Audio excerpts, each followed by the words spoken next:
Donc Christophe Verdoz, bonsoir. Bonsoir. Merci d'avoir répondu à l'invitation de Bigorre Rugby Club. Avec plaisir. C'est un grand honneur de te recevoir ici pendant ces fêtes. Merci d'avoir pu te libérer.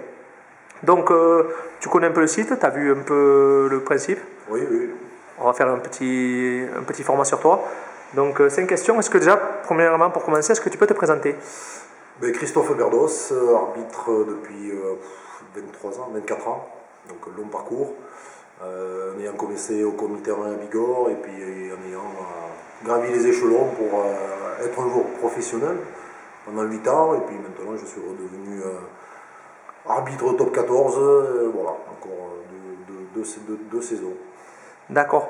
Et bien alors justement, alors, moi c'est la question peut-être que tout le monde se pose. Et comment on devient arbitre justement? Moi, c'est sur un malentendu. Voilà, mais ça, je parle de ça il y a comme je disais, 23, 24 ans. Un peu moi par dépit, je voulais rester dans le rugby, je ne pouvais plus jouer, et donc j'étais jeune, pour être entraîneur c'était compliqué. Donc il restait arbitre. J'ai tenté, et puis comme on dit, tenter c'est l'adopter, sincèrement. Voilà, alors je suppose, toi tu as commencé donc à arbitrer un peu des petits niveaux, du jeune quoi, comme tous les jeunes arbitres font. Et puis au fur et à mesure, comment c'est, on monte, on prend des points. Voilà, ouais, on est supervisé, c'est ce qu'on dit souvent. Je crois que c'est important, comme tu disais, je mettrai un bémol, je pas le petit niveau, le rugby de terroir. Voilà. C'est ça. Le rugby de terroir, on commence par ça, parce qu'on se forge, parce que c'est pas simple, comme on en a parlé tout à l'heure. Mes collègues, et j'ai connu ça, on est seul tous les week-ends avec un délégué, ou peut-être sans délégué, sans jus de touche, à gérer une feuille de match, à gérer un environnement, à gérer un rugby qui est le rugby de terroir que l'on aime. Donc on est supervisé, et voilà, et si ça se passe bien, on gravit les échelons, avec différents examens territorial, régional, territorial, fédéral. Voilà, et après, voilà, si ça se passe bien, on gravit. D'accord. Alors voilà, tu nous as parlé justement un peu de tout ce rugby. Alors le rugby qui justement toutes ces divisions qui font notre rugby aujourd'hui, donc territorial, fédéral.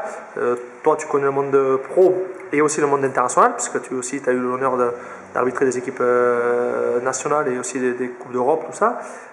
Comment tu vois l'évolution du rugby?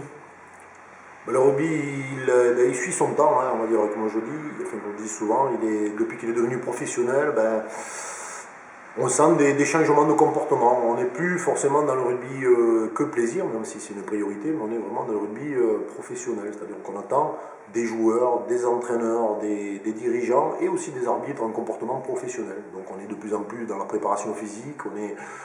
Et c'est pas seulement vrai en top 14, Pro D2, on se rend compte qu'en Fédéral 1, on parle de préparateurs physiques, en Fédéral 2, Fédéral 3, même en honneur, on a des préparateurs physiques.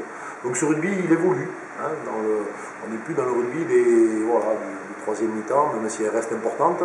C'est vraiment, les deux premières mi-temps sont vraiment très importantes, je pense, à tous les niveaux. Et alors, cette vitrine justement qui est en haut, c'est les pros, est-ce qu'on les retrouve aussi dans les niveaux ascendants?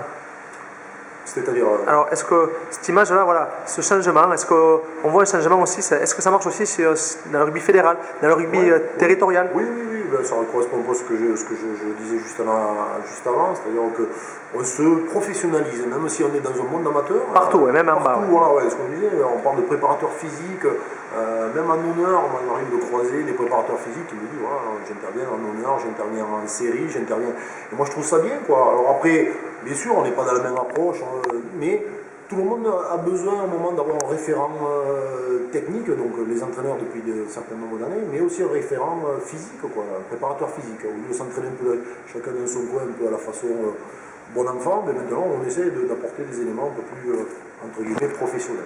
D'accord.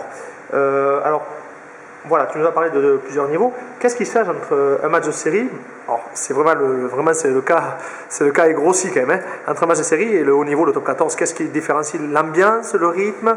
Alors il m'arrive, alors peut-être pas souvent, d'arbitrer des matchs de série dans le comité, pas très souvent, c'est vrai, je le reconnais, mais bon, voilà. Mais je prends toujours du plaisir, sincèrement. Alors ce qui est différent, bien sûr, c'est la rapidité, bien sûr, les joueurs physiques, on n'est pas dans le même registre. On arbitre des joueurs amateurs, même s'ils essayent d'être professionnels dans leur approche, c'est ce qu'on ressent. La vitesse, tout ce qui est. Mais on arrive à avoir des matchs techniquement très intéressants. Moi, j'ai toujours plus de plaisir à arbitrer des matchs de série. Niveau l'ambiance, qu'est-ce que c'est la pression? Ouais, en fait, c'est une impression différente parce qu'on se retrouve seul. Oui. Ouais, comme je le disais tout à l'heure, là, ayant l'habitude de me retrouver dans un vestiaire, on est 7, 8, des juges de touche, des quatrièmes, des cinquièmes, des délégués, des arbitres vidéo. Moi, je suis quelque part dans un monde presque facile, entre guillemets, puisque moi, j'ai juste à gérer le jeu, quoi. Alors que quand on descend en série, on se retrouve seul, donc on gère le jeu. C'est notre rôle, quoi. C'est un autre rôle, voilà. Il faut gérer tous les à côté, donc le rôle des juges de touche, les rôles des remplaçants, même s'il y a un délégué, mais voilà. Donc on se retrouve, on revient à l'état initial, quoi, de ce que j'ai connu quand j'avais débuté. D'accord. Alors voilà, tu nous parles un peu de ta carrière. Donc peux-tu évoquer un moment fabuleux dans ta carrière? Le meilleur moment, qu'est-ce que c'est? Bon, il y en a eu beaucoup. J'ai été un chanceux, l'arbitrage m'a amené des choses magnifiques. Ouais, je crois, un ou deux moments, je crois que c'est la finale en 2010, finale top 14, comme pour les joueurs, ça reste un moment clé dans une carrière d'arbitre. Parce que c'est la reconnaissance d'une nation, voilà, c'est l'aboutissement d'une carrière, même si elle ne s'arrête pas là, mais c'est un moment important dans la carrière. On a les mêmes souvenirs, ouais, joueur-arbitre? Ouais, sincèrement. On m'avait dit, mes pères me disaient, des arbitres qui avaient déjà fait cette finale, disaient tu verras, ça passe tellement vite qu'une fois que tu auras sifflé la fin du match, tu verras, c'est déjà fini. Et c'est exactement ça. On est tellement concentré, on a tellement envie de bien faire et surtout, on a tellement envie de ne pas peser sur le résultat final. Parce que là c'est vraiment le dernier match. La boule au ventre, la veille. La boule au ventre, tout, il y a eu des pleurs aussi dans le vestiaire. Bien sûr, les mêmes émotions, quoi. Les mêmes émotions, voilà, sincèrement, et les mêmes souvenirs qu'avaient les joueurs. D'accord, ça c'est un bon point, ça c'est important de revenir sur les émotions comme tu disais, toi qui es vachement là-dessus. Alors, il paraît que Christophe Berdos c'est un ancien de l'arbitrage. Est-ce que maintenant, qu'est-ce que tu vas faire de ta vie professionnelle de rugby? Tu vas descendre, tu vas rester à ce niveau? Être un ancien, ça me fait plaisir, même si le temps passe. On aurait pu dire un vieux, tu vois. On a dit un ancien. Ça me dérange pas, sincèrement, parce que je pense que j'ai été un gâté, quoi. J'ai été un gâté. Je me retourne souvent sur mon parcours, sans être trop nostalgique, quoi. J'ai été un chanceux, hein, parce que j'ai connu des choses que peut-être en étant joueur, j'aurais jamais connues.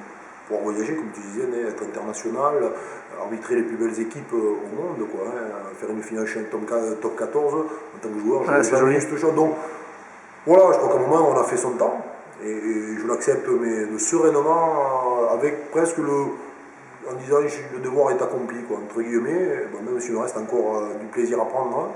Alors la suite, je ne sais rien, on verra, plein de choses qui me trottent dans la tête, rester... je sais pas, arbitrer peut-être en comité, c'est possible, on verra, je ne suis pas sûr. Peut-être essayer d'amener mon expérience à la nouvelle génération, pourquoi pas, ça peut être intéressant. Transmettre, ouais. Transmettre, voilà, parce que l'histoire ne s'arrête pas, quoi. Je crois que quand j'ai commencé, comme je disais, mes pères m'ont conseillé, m'ont donné des conseils pour rester dans l'arbitrage, et donc je me sens presque dans cette lignée de dire, voilà, de donner, de transmettre ce que j'ai à mon humble niveau, parce que même si ma carrière est escalée, je me sens quand même ce devoir de transmettre tout ce vécu, quoi, des petits conseils, des choses comme ça. Alors là, justement, il y a une transition qui se fait parce que c'est bien. Justement, tu veux transmettre. Si demain, tu as un jeune qui est en face de toi, il veut devenir arbitre, les conseils, c'est quoi? Conseil, il faut y aller, quoi. Il faut se lancer. Non seulement parce que ça va lui amener des choses sur le terrain, bien sûr, hein, le plaisir de diriger, c'est idiot à dire, c'est peut-être pas idiot, mais d'avoir ceci fait que pendant 30 minutes, 40 minutes, 80 minutes, en fonction des matchs, si c'est des jeunes, voilà, on a ce privilège de mettre des règles, voilà, de diriger, le mot est fort, mais c'est vrai qu'on a ce sentiment de mettre des limites et d'arriver en fin de match en se disant que le devoir est accompli. Voilà, c'est-à-dire qu'il n'y a pas eu de débordement, le meilleur a gagné, les équipes, les joueurs sortent. Le job est fait. Le job est fait, voilà, tout simplement. Et en parallèle, ce que je dirais, c'est que ce qu'on vit sur le terrain, ça m'a énormément servi dans la vie de tous les jours. De l'assurance, de prendre des décisions, hein, à l'instant T, dans l'urgence, mais ça c'est vrai sur le terrain, mais c'est vrai dans la vie de tous les jours. Ça forge, quoi. Ça forge, absolument. Donc là, on revient bien, comme tu disais, toi, je sais que j'ai bien compris que tu étais à fond là-dessus, c'est que là, c'est les valeurs de la vie, quoi. Bien sûr. Là, on revient sur le rugby, les valeurs de la vie. Absolument, les valeurs de la vie qui font que, voilà, d'accepter l'erreur. Accepter l'erreur aussi, hein. parce que quand on arbitre, comme je dis souvent, tous les week-ends on se trompe, pour moi le premier, et d'accepter l'erreur, c'est frustrant l'erreur. Dieu sait que c'est frustrant de se tromper contre une équipe, ou comme quand on est joueur, mais et comme dans la vie de tous les jours. Accepter l'erreur, mais s'en servir pour rebondir après. Ça, c'est hyper important. C'est-à-dire que, Pas s'enterrer. voilà, analyser cette erreur, ne plus la reproduire par la suite. Ça, c'est positif. D'accord. Bon, donc là, j'arrive sur la fin de nos questions rugby. Ouais.